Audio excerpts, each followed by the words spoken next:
Where do I begin? I am angry, I am sad, and I'm scared. I'm scared because I don't want my family to become the next target, to be the next Asian Americans killed out of hate. But I also know that if I have the platform to speak, I have to set my fears aside because this racism and this hate against Asians, against everyone, it has to stop. I am first-generation American. I am the daughter of 2 immigrants. My mom and dad came from Taiwan to the United States to give my sister and me a better life. And I am so proud to be Asian. You know, in my lifetime, I have been called a lot of racial slurs. So many that it's hard to list them all, and they're really hard to hear. Just a few years ago, my Asian neighbors who lived down the street from my childhood home were tied up, robbed, and beat inside their own home. These suspects waited for them to pull into their garage and attacked. And you know what that did to my neighborhood?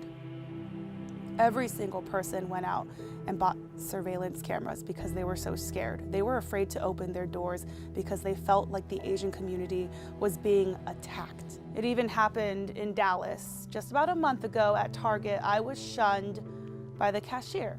She didn't want to take my payment. She didn't look me in the eye. She didn't talk to me, but she was happy to talk to the customer behind me. You know how that made me feel? I felt like she was disgusted by me because of my race. I felt like she was disgusted by my husband, who is Asian as well. Not long ago, somebody's saying that they wanted this communist reporter who brought the Kung flu to Texas to be fired. Well, I am here to tell the bigots that I'm not going anywhere. I am here to give a voice to the Asian community that is all too often silenced. We have to talk about what happened in Atlanta.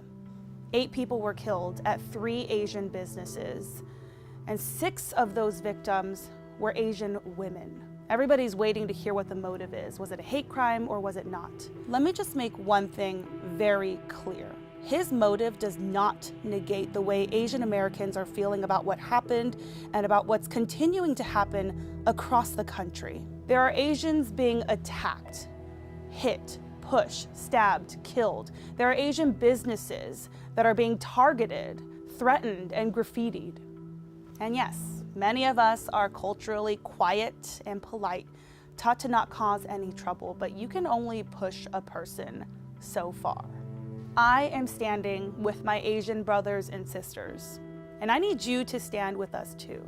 I don't care your color or creed, and by that, I don't mean black, white, brown, or yellow. I also mean blue, red, green, or purple. Rhetoric matters. Speak up when you see hate.